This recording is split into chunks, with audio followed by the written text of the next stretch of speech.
for you. Recording. Hello, for those of you who don't know me, my name is Cargill. I own this beautiful shop which I have run for the last 25 years and have nurtured and built up a wondrous key community around me that have had my back through this. I have a message for Dan Andrews and his government, and it goes like this. I stand here proudly in the sovereignty of my own body autonomy to issue a warning to Dan Andrews and his government. You are now on notice, and I am calling for you to stand down. You now stand accused on a world stage of human rights violations. We can't afford to wait for this to work its way through the courts, as we stand witness to human rights violations taking place on such grand scale.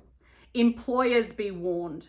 If you follow these mandates, you are complicit in violating human rights, and history will hold you accountable. The world is watching and stands witness also. History will record the atrocities committed against the people of Victoria, and it will hold you accountable.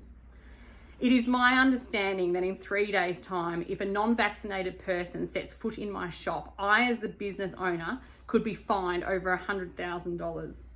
That if I myself was unvaccinated, I could not even set foot inside my own place of business. Bad laws are for breaking, as are bad governments, and this law is evil. Governments around the world take note. There is now a worldwide human rights movement holding the line on body autonomy, medical privacy, and human rights. We stand as brothers and sisters united. No one should be forced to receive medical treatment at risk of losing their job. Together we hold the line. People of the world, take note. Just because someone tells you it is so does not mean you have to believe that it is so. You always have a choice. My heroes and inspiration for this worldwide human rights movement are the doctors, nurses, paramedics, and teachers who have been holding the line for all of us. They served on the front line when there were no vaccines, and they stood down over body autonomy because they understand the importance of this hard-earned human right. Last year's heroes, this year's unemployed. Citizens of the world, take note. We are now at war against tyranny and injustice. We demand a way of life that respects each other and our home planet. If not now, then when? Soldiers of the world, take note. Just because someone tells you it is so does not mean you have to follow their order. I stand proudly here in the sovereignty of my own body autonomy, and I hold the line for Mother Earth and for her people. Workers' rights are human rights, and body autonomy is where I hold the line. The next piece I'm going to read to you, I have to, because these words came to me, and my gift to my community is my voice, and I chose to speak up and stand down for human rights. History is so short to forget that we forget so soon. Every totalitarian regime has started by telling the people it is for the common good. But how can this be true when civil liberties and human rights are threatened? We are not yet living under a totalitarian regime, but human rights and civil liberties are being violated, and we are on that continuum. All it takes is for good people not to stand up. People persecuted in the past would be proud of the fight I'm putting up in the name of human rights, and they would not mind me borrowing from their struggle. These mandates create division because they violate human rights. Let's put an end to this division. Let's put an end to these useless, non-policeable, stupid mandates.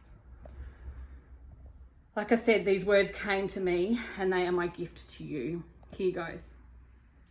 First, they came for some of our children, and they told those children that they were not allowed to play and learn with the other kids. But I am not a child, and I did not stand up. Australia is one of the only places in the whole world that has a no jab, no play policy in place. A policy that discriminates, disadvantages and isolates some children within our community. This no jab, no play policy is where we first lost these human rights to body autonomy and uncoerced free choice. This medical discrimination and segregation has to stop. Next, they came for the doctors, the nurses, and for the paramedics because they are frontline workers. But I'm not a frontline worker, so I did not stand up. Next, they came for our teachers who have spent years teaching our children about body autonomy, but have now lost their right to say, no, my body, my choice. But I am not a teacher, so I did not stand up. Next, they came for the protesters and they shot them in the streets. Like many, I thought the protests were irresponsible in a pandemic, so I did not stand with the protesters. I did not stand up.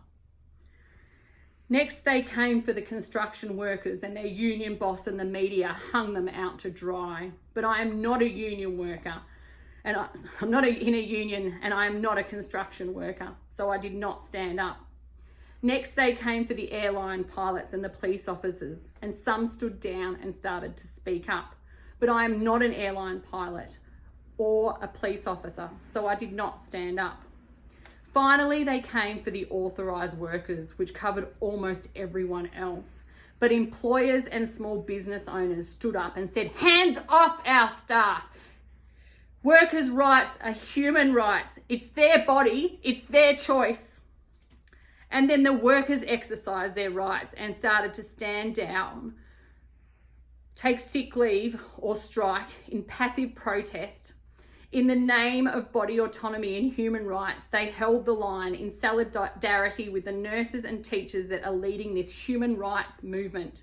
Together we stand united. Say yes to people power.